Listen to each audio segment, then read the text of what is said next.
ਸਿੱਧਾ ਰੁਕ ਕਰਦੇ हैं साडे सहयोगी इस समय नितिन अंतिल साडे नाल जुड़ रहे हैं सिंघू बॉर्डर तो। नितिन, जानना चाहेंगे कौन कौन से मुद्दों के ऊपर सहमति बनी है, क्या कुछ आपके पास आज बड़ी खबर? जी बिल्कुल गौरव, जिस तरह से सबसे बड़ी मांग मुकदमे वापसी की थी उस पर सहमति बन चुकी है। सरकार के द्वारा जो ड्राफ्ट है वो भेजा जा चुका है और उसके बाद मुआवजे की जो मांग थी वो भी पूरी हो चुकी है और जो किसानों की दो बड़ी मांगे थी इन पर सहमति बन चुकी है। और किसान जो नेता थे, जो 5 सदस्यीय कमेटी थी, उसने भी ये बात कह दी प्रेस कॉन्फ्रेंस में कि जो ड्राफ्ट भेजा है उस पर सहमति बन चुकी है और कहीं ना कहीं ये जो ड्राफ्ट भेजा गया है इस पर अगर किसी की मोहर बनी मिलती है, मोहर लगकर कल लिखित में उनके पास आता है तो कल आंदोलन वापसी की घोषणा भी हो सकती है। जी गौरव, तो वापसी की घोषणा कल हो सकती है, ये लगभग साफ हो रहा है।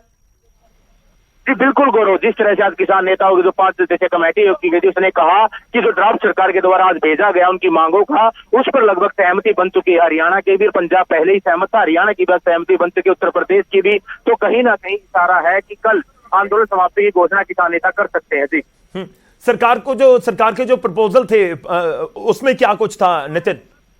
जी गौरव, बिल्कुल मैं आपको बता दूं, इस तरह सबसे बड़ी मांग थी कि पहले तो ये हम ड्राफ्ट आया था कि आप आंदोलन समाप्त करेंगे सब मुकदमे वापस होंगे, लेकिन अब जो ड्राफ्ट आया उसमें ये कहा गया है कि हम आपके मुकदमे वापस लेते हैं। जो मुआवजे की बात है उस पर भी जो सहमति जता दी है। इसके अलावा जो बिजली संशोधन है उस पर भी एमएसपी कमेटी में जो मांग रखी गई थी किसान नेता शामिल हो, उस पर भी जो सरकार का नेताओं के पास आ गया कि आपकी कमेटी जो बनेगी एमएसपी पर उसमें किसान नेता भी शामिल होंगे। जिसके बाद किसान नेताओं ने भी आज पहले बैठक की और उसके बाद सहमति जताते हुए कहीं ना कहीं इशारा कर दिया है कि कल अगर यही ड्राफ्ट लिखित में उनके पास आ जाता है और कोई साइन इस पर मिलते हैं भारत सरकार के तो वो आंदोलन समाप्ति की घोषणा कर देंगे। जी गौरव, ठीक है, तो सरकार के पास ये लेटर भेजी गई है तो कल तक का इंतजार किया जाएगा। अगर कल लेटर आती है तो ही मीटिंग होगी।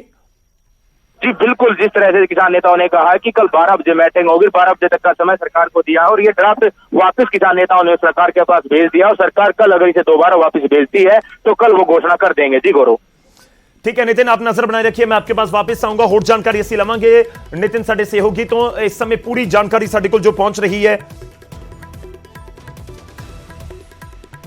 ਤੁਹਾਨੂੰ ਦੱਸ ਰਹੇ ਹਾਂ ਸਿੰਘੂ ਤੋਂ ਵੱਡੀ ਖਬਰ ਹੈ। ਸੰਯੁਕਤ ਕਿਸਾਨ ਮੋਰਚੇ ਦੇ ਵੱਲੋਂ ਤਕਰੀਬਨ ਸਾਫ਼ ਕਰ ਦਿੱਤਾ ਗਿਆ ਕਿ ਵੀਰਵਾਰ ਦਾ ਦਿਨ 9 ਦਸੰਬਰ 2021 ਦਾ ਦਿਨ 26 ਨਵੰਬਰ 2020 ਨੂੰ ਜੋ ਅੰਦੋਲਨ ਨੇ ਕੂਚ ਕੀਤਾ ਸੀ ਦਿੱਲੀ ਵਾਲੇ ਪਾਸੇ, 26 ਨਵੰਬਰ 2020 ਤੋਂ ਜੋ ਅੰਦੋਲਨ ਜਾਰੀ ਹੈ ਉਸ ਦੀ ਸਮਾਪਤੀ ਨੇੜੇ ਨਜ਼ਰ ਆ ਰਹੀ ਹੈ। ਕਿਸਾਨ ਆਗੂਆਂ ਦੇ ਵੱਲੋਂ ਉਹਨਾਂ ਦੇ ਬਿਆਨ ਸਾਫ਼ ਇਸ਼ਾਰਾ ਕਰ ਰਹੇ ਨੇ ਕਿਉਂਕਿ ਜਿਹੜੇ ਮੁੱਦਿਆਂ ਨੂੰ ਲੈ ਕੇ ਪੂਰਾ ਰੇੜਕਾ ਸਰਕਾਰ ਦੇ ਨਾਲ ਹੈ, ਜਦੋਂ ਮੁੱਦੇ ਹੀ ਸੁਲਝ ਗਏ ਤਾਂ ਉਸ ਤੋਂ ਬਾਅਦ ਬਹੁਤ ਕਲੀਅਰ ਹੈ ਕਿ इस पूरे मामले में सरकार जो इशूज़ के उत्ते क्लीयर हो रही है तो फिर किसान अपनी अंदोलन मुलतवी या फिर समाप्ति का ऐलान जरूर कर देंगे।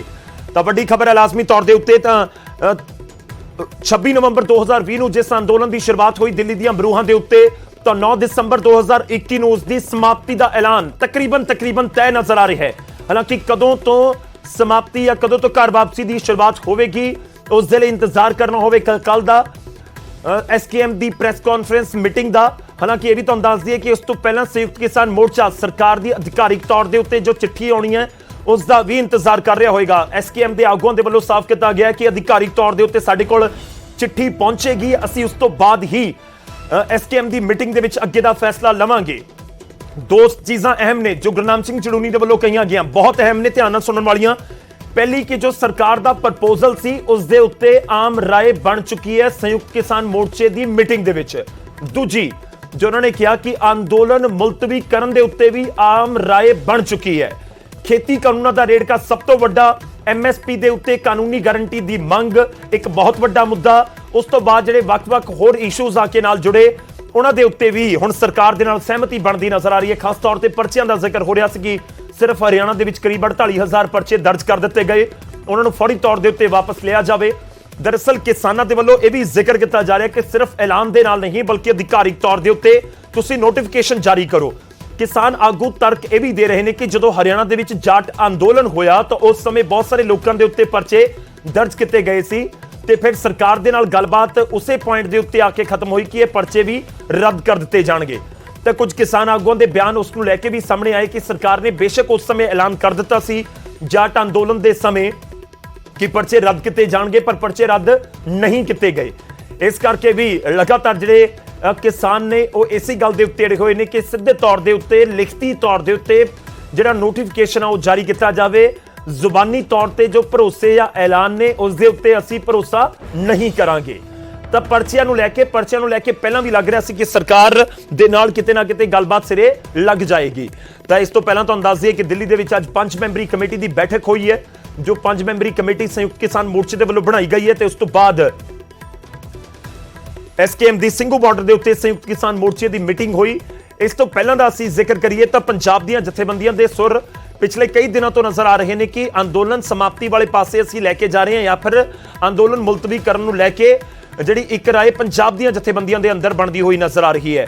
ਤੇ ਉਸ ਤੋਂ ਬਾਅਦ ਹੁਣ ਅੱਗੇ ਵਧਦਾ ਮਾਮਲਾ ਨਜ਼ਰ ਆ ਰਿਹਾ ਹੈ ਬਾਕੀ ਇਸ਼ੂਜ਼ ਦੇ ਉੱਤੇ। ਉਹਨਾਂ ਦੇ ਵਿੱਚ ਪਰਾਲੀ ਵਾਲੇ ਬਿੱਲ ਦਾ ਵੀ ਮੁੱਦਾ ਹੈ, ਉਸ ਦੇ ਵਿੱਚ ਬਿਜਲੀ ਸੋਧ ਬਿੱਲ ਵੀ ਹੈ, ਉਸ ਦੇ ਵਿੱਚ ਜਿਹੜੇ ਪਰਚੇ ਰੱਦ ਕਰਨ ਦਾ ਜ਼ਿਕਰ ਵੀ ਹੈ, ਉਸ ਦੇ ਵਿੱਚ MSP ਦੇ ਉੱਤੇ ਬਣ ਰਹੀ ਕਮੇਟੀ ਦੇ ਮੈਂਬਰਾਂ ਦਾ ਵੀ ਇਸ਼ੂ ਹੈ, ਕਿਉਂਕਿ ਕਿਸਾਨ ਲਗਾਤਾਰ ਇਹ ਕਹਿ ਰਹੇ ਨੇ ਕਿ 5 ਮੈਂਬਰ ਤਾਂ ਤੁਸੀਂ ਚੁਣ ਲਏ ਜਾਂ 5 ਮੈਂਬਰ ਤਾਂ ਅਸੀਂ ਤੁਹਾਨੂੰ ਚੁਣ ਕੇ ਦੱਸ ਦਿੱਤੇ, ਪਰ ਬਾਕੀ ਦੇ ਜਿਹੜੇ ਮੈਂਬਰ ਹੋਣਗੇ ਇਹ ਉਹ ਲੋਕ ਨਾ ਹੋਣ ਜੋ ਪਿਛਲੇ ਕੁਝ ਸਮੇਂ ਦੇ ਵਿੱਚ ਕਿਸਾਨ ਅੰਦੋਲਨ ਨੂੰ ਲੈ ਕੇ ਕਿਸਾਨ ਅੰਦੋਲਨ ਦੇ ਖਿਲਾਫ ਟਿੱਪਣੀਆਂ ਕਰਦੇ ਰਹੇ ਨੇ।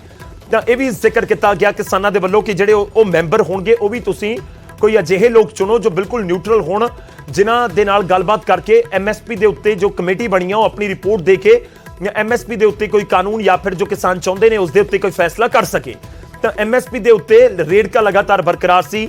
ਇਸ ਸਮੇਂ ਦੇਸ਼ ਦੇ ਵਿੱਚ 23 ਫਸਲਾਂ ਦੇ ਉੱਤੇ MSP ਜਾਰੀ ਕੀਤਾ ਜਾਂਦਾ ਹੈ। ਜੇ ਗੱਲ ਕਰੀਏ ਕਿ MSP ਮਿਲਣ ਦੀ ਤਾਂ MSP 2 ਫਸਲਾਂ ਦੇ ਉੱਤੇ ਮਿਲਦਾ, ਇੱਕ ਕਣਕ ਤੇ ਦੂਜਾ ਝੋਨਾ, ਤੇ ਇਹ ਵੀ ਪੂਰੇ ਦੇਸ਼ ਦੇ ਵਿੱਚ ਨਹੀਂ ਮਿਲਦਾ।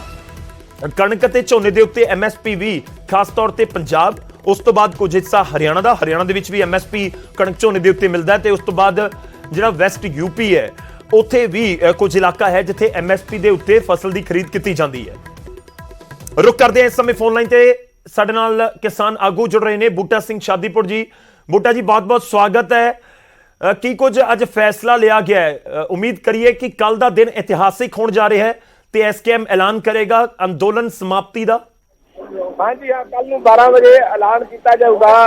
ਅੱਜ ਜਿਹੜਾ ਕੱਲ ਪ੍ਰਸਤਾਵ ਆਇਆ ਸੀ ਉਹਦੇ ਵਿੱਚ ਕਮੀਆਂ ਸਨ ਥੋੜੀਆਂ ਜੀਆਂ ਤੇ ਉਹ ਵਾਪਸ ਭੇਜ ਦਿੱਤਾ ਗਿਆ। 5 ਮੈਂਬਰੀ ਕਮੇਟੀ ਨਾਲ ਸਵੇਰੇ ਮੀਟਿੰਗ ਹੋਈ, ਉਹ ਸਾਰਾ ਸੁਧਾਰ ਕੇ ਉਹਨਾਂ ਨੇ ਦੁਬਾਰੇ ਦਿੱਤਾ ਡਰਾਫਟ ਜਿਹੜਾ ਸੀ। ਉਹ ਡਰਾਫਟ ਨੂੰ ਸਾਰੇ ਦੇਸ਼ ਦੀਆਂ ਜਥੇਬੰਦੀਆਂ ਜਿੰਨੀਆਂ ਵੀ ਨੇ ਮੀਟਿੰਗ ਵਿੱਚ ਕੱਲ ਵੀ ਤੇ ਅੱਜ ਵੀ ਉਹਨਾਂ ਸਾਰਿਆਂ ਨੇ ਸਰਬਸੰਮਤੀ ਦੇ ਨਾਲ ਉਹਨੂੰ ਪਾਸ ਕਰ ਦਿੱਤਾ ਜੀ ਤੇ ਕੱਲ ਨੂੰ ਬਸ ਐਲਾਨ ਕਰਨਾ ਉਹ ਪਾਸ ਹੋ ਗਿਆ। ਮਤਲਬ ਰੇੜਕਾ ਖਤਮ ਹੋ ਗਿਆ, ਹੁਣ ਐਲਾਨ ਕੱਲ ਨੂੰ 12 ਵਜੇ ਤੁਸੀਂ ਕਰਨ ਜਾ ਰਹੇ ਹੋ ਅੰਦੋਲਨ ਸਮਾਪਤੀ ਦਾ। ਹਾਂ ਬਿਲਕੁਲ ਜੀ, ਬਿਲਕੁਲ ਰੇੜਕਾ ਟੋਟਲ ਖਤਮ ਹੋ ਚੁੱਕਿਆ ਹੈ। ਅੰਦੋਲਨ ਤਾਂ ਵੈਸੇ ਚੱਲਦੇ ਰਹਿੰਦੇ ਹੁੰਦੇ ਨੇ, ਐ ਨਹੀਂ ਕਿ ਅੰਦੋਲਨ ਬਿਲਕੁਲ ਰੋਕ ਹੀ ਜਾਊਗਾ ਸਾਰੀ ਜ਼ਿੰਦਗੀ। ਇਹ ਅੰਦੋਲਨ ਜਿਹੜਾ ਇਹਦੀ ਸਮਾਪਤੀ ਦਾ ਕੱਲ ਨੂੰ ਐਲਾਨ ਕੀਤਾ ਜਾਵੇਗਾ ਤੇ ਸਾਡੀ ਵਾਪਸੀ ਹੋ ਰਹੀ ਹੈ। ਬੂਟਾ ਜੀ ਤੁਸੀਂ ਕਹਿ ਰਹੇ ਸੀਗੇ ਕਿ ਸਰਕਾਰ ਨੂੰ ਵਾਪਸ ਚਿੱਠੀ ਭੇਜੀ ਗਈ ਹੈ, ਕੋਈ ਅਜੇ ਵੀ ਐਸੀ ਕੋਈ ਬਿੰਦੂ ਹੈ ਜਿਸ ਦੇ ਉੱਤੇ ਸਹਿਮਤੀ ਨਹੀਂ ਬਣੀ? ਨਹੀਂ, ਉਹ ਕੱਲ ਦੀ ਗੱਲ ਹੈ ਜੀ। ਜੋ ਡਰਾਫਟ ਕੱਲ ਸਰਕਾਰ ਦਾ ਹੈ ਸਾਡੀ ਮੀਟਿੰਗ ਤੋਂ ਪਹਿਲਾਂ, ਉਹ ਜੋ ਵਿੱਚ ਕਮੀਆਂ ਸਨ ਉਹ SKM ਦੀ ਮੀਟਿੰਗ ਦੇ ਵਿੱਚ ਵਿਚਾਰ ਲਈਆਂ ਗਈਆਂ ਸੀ। ਉਹ ਚੈੱਕ ਕਰਨੀਆਂ ਜਿੱਥੇ ਕਮੀਆਂ ਨੇ ਉਹ ਸਰਕਾਰ ਨੇ ਦਰੁਸਤ ਕਰਤਾ, ਸਾਰਾ ਦਰੁਸਤ ਕਰਕੇ ਉਹਨਾਂ ਨੇ ਭੇਜਤਾ ਜੀ ਅੱਜ ਜੀ। ਉਹਨੂੰ SKM ਦੀ ਮੀਟਿੰਗ ਦੇ ਵਿੱਚ ਟੋਟਲ ਲੋਕਾਂ ਨੇ ਸਰਬਸੰਮਤੀ ਨਾਲ ਪਾਸ ਕਰਤਾ। ਇੱਕ ਵੀ ਆਵਾਜ਼ ਨਹੀਂ ਸੀ ਕਿ ਇਹ ਇਸ ਤਰ੍ਹਾਂ ਨਹੀਂ ਜਾਂ ਇਸ ਤਰ੍ਹਾਂ ਆ। ਟੋਟਲ ਦੇ ਟੋਟਲ ਲੋਕਾਂ ਨੇ ਜਦੋਂ ਆ ਕੇ ਫੜਿਆ ਗਿਆ SKM ਦੇ 5 ਮੈਂਬਰੀ ਕਮੇਟੀ ਵੱਲੋਂ ਤੇ ਟੋਟਲ ਦੇ ਟੋਟਲ ਜਿੰਨੇ ਲੋਕ ਸੀਗੇ ਸਭ ਨੇ ਹੱਥ ਖੜੇ ਕਰਕੇ ਉਹਨੂੰ ਪ੍ਰਵਾਨਗੀ ਦੇ ਦਿੱਤੀ ਗਈ ਤੇ ਕੱਲ ਨੂੰ ਐਲਾਨ ਕਰਨ ਦਾ 12 ਵਜੇ ਕੱਲ ਨੂੰ ਐਲਾਨ ਕਰਨਾ। ਬਸ ਸ਼ਾਦੀਪੁਰ ਜੀ, ਹੁਣ ਸਰਕਾਰ ਦੀ ਕਿਹੜੀ ਚਿੱਠੀ ਦਾ ਇੰਤਜ਼ਾਰ ਹੈ? ਹੁਣ ਸਰਕਾਰ ਵੱਲੋਂ ਚਿੱਠੀ ਕੋਈ ਨਹੀਂ ਜੀ, ਕੇਵਲ ਆ ਡਰਾਫਟ ਜਿਹੜਾ ਆਇਆ ਸੀ ਉਹ ਫਾਈਨਲ ਨਹੀਂ ਸੀ ਜੀ। ਗੱਲ ਤਾਂ ਸਿਰਫ ਇਹ ਸੀ ਵੀ ਉੱਤੇ ਜੋ ਜਿਹੜੀ ਉਹਨਾਂ ਦੀ ਲੈਟਰ ਹੈਡ ਆ ਹੁਣ ਉੱਤੇ ਆ ਜਾਣਾ, ਸਾਰਾ ਕੁਝ ਹੋ ਗਿਆ, ਸਾਰਾ ਕੁਝ ਫਾਈਨਲ। ਇਸ ਚੱਕਰ 'ਚ ਮੇਰੇ ਖਿਆਲ ਦੇ ਮੁਤਾਬਕ ਨਾ ਪਈਏ, ਕਿਉਂਕਿ ਸਰਕਾਰ ਨੇ ਜੋ ਪ੍ਰਪੋਜ਼ਲ ਭੇਜੀ ਸਾਡੇ ਵਾਲੇ 5 ਮੈਂਬਰੀ ਕਮੇਟੀ ਬੈਠੀ ਉੱਧਰੋਂ ਉਹ ਸੀਗੇ ਉਹਨਾਂ ਦੇ ਅਧਿਕਾਰੀ। ਸਭ ਤੋਂ ਵੱਡਾ ਪੇਜ ਫਸਿਆ ਸੀ ਮੁਆਵਜ਼ੇ ਦੇ ਉੱਤੇ, ਕੁਝ ਆਪਣਾ ਪਰਚਿਆਂ ਦੇ ਉੱਤੇ, ਉਹ ਸਰਕਾਰ ਨੇ ਸਾਰੇ ਦੇ ਸਾਰੇ ਮੰਨ ਲਏ ਤੇ MSP ਦੇ ਕਮੇਟੀ ਬਣ ਜੂਗੀ ਵੀ ਤੇ ਉਸ ਤੋਂ ਬਾਅਦ ਸਮਝ ਲਓ ਹੁਣ ਅੰਦੋਲਨ ਦੀ ਕੋਈ ਗੁੰਜਾਇਸ਼ ਨਹੀਂ। ਹੁਣ ਕੱਲ ਨੂੰ 12 ਵਜੇ ਐਲਾਨ ਦੀ ਠੀਕ ਹੈ, ਕੁਝ ਘੰਟਿਆਂ ਦਾ ਸਮਾਂ ਰਹਿ ਗਿਆ ਬਾਕੀ ਤੇ ਐਲਾਨ ਹੋਊਗਾ SKM ਵੱਲੋਂ ਤੇ ਅੰਦੋਲਨ ਦਾ ਜਿਹੜਾ ਇਹ ਕਰ ਵਾਪਸੀ। ਬੂਟਾ ਜੀ, ਮੁਆਵਜ਼ੇ ਦੇ ਉੱਤੇ ਸਰਕਾਰ ਨਾਲ ਸਹਿਮਤੀ ਬਣੀ ਹੈ? ਹਾਂਜੀ ਬਿਲਕੁਲ। ਜਦੋਂ ਮੰਗਾਂ ਪ੍ਰਵਾਨ ਗੌਰਵ ਜੀ ਹੋ ਗਈਆਂ, ਮੰਗਾਂ ਪ੍ਰਵਾਨ ਹੋ ਗਈਆਂ ਤੇ ਬਸ ਠੀਕ ਹੈ। ਫਿਰ ਤਾਂ ਇੱਥੇ ਕਿਹੜਾ ਗੌਰਵ ਜੀ ਕਿਹੜਾ ਸ਼ੌਂਕ ਨਾਲ ਲੋਕ ਬੈਠੇ ਆ, ਮਾਰੀ ਦੇ ਬੈਠੇ ਸੀ, ਆਪਣੀਆਂ ਹੱਕੀ ਮੰਗਾਂ ਮਨਾਉਣ ਵਾਸਤੇ ਬੈਠੇ ਸੀ। ਉਹ ਮੰਗਾਂ ਸਰਕਾਰ ਨੇ ਮੰਨ ਲਈਆਂ, ਲੋਕ ਜਸ਼ਨ ਮਨਾਉਂਦੇ, ਆਪੋ ਆਪਣੇ ਘਰਾਂ ਨੂੰ ਜਾਣਗੇ ਕਿਉਂਕਿ ਬਹੁਤ ਵੱਡੀ ਖੁਸ਼ੀ ਹੈ ਲੋਕਾਂ ਦੇ ਵਿੱਚ। ਅੰਦੋਲਨ ਬਹੁਤ ਲੰਮਾ ਚੱਲਿਆ, ਤੇ ਇਸ ਕਰਕੇ ਲੋਕ ਆਪੋ ਆਪਣੇ ਘਰਾਂ ਨੂੰ ਜਾਣਾ ਚਾਹੁੰਦੇ ਨੇ। 1 ਸਾਲ ਤੋਂ ਉੱਪਰ ਕੋਈ ਦਿਨ ਹੋ ਗਏ ਲੋਕਾਂ ਨੂੰ ਇੱਥੇ ਸੜਕਾਂ ਤੇ ਬੈਠਿਆਂ ਨੂੰ। ਇਸ ਕਰਕੇ ਲੋਕਾਂ 'ਚ ਅੱਜ ਮਾਹੌਲ ਵੇਖਣ ਵਾਲਾ ਸੀ, ਉੱਥੇ ਤੁਹਾਡੇ ਪ੍ਰਤੀਨਿਧ ਹੈਗੇ ਸੀਗੇ, ਵੇਖਣ ਵਾਲਾ ਮਾਹੌਲ ਸੀ, ਉਹਨਾਂ ਵਿਖਾਇਆ ਹੋਣਾ ਸਾਹਮਣੇ ਸਾਰਾ ਲਾਈਵ। ਬਹੁਤ ਖੁਸ਼ੀ ਸੀ ਲੋਕਾਂ ਦੇ ਅੰਦਰ। ਠੀਕ ਹੈ ਬੂਟਾ ਜੀ, ਬਹੁਤ ਬਹੁਤ ਧੰਨਵਾਦ ਸਾਡੇ ਨਾਲ ਜੁੜਨ ਦੇ ਲਈ, ਇਸ ਪੂਰੀ ਗੱਲਬਾਤ ਦੇ ਲਈ ਸ਼ੁਕਰੀਆ। ਤੇ ਇਹ ਸਾਫ਼ ਤੌਰ ਦੇ ਉੱਤੇ ਐਲਾਨ ਕਰ ਦਿੱਤਾ ਗਿਆ। ਬੂਟਾ ਸਿੰਘ ਸ਼ਾਦੀਪੁਰ ਜੀ, ਨਿਊਜ਼ 18 ਪੰਜਾਬ ਦੇ ਉੱਤੇ ਸਭ ਤੋਂ ਵੱਡੀ ਖਬਰ ਦੇ ਰਹੇ ਹਾਂ।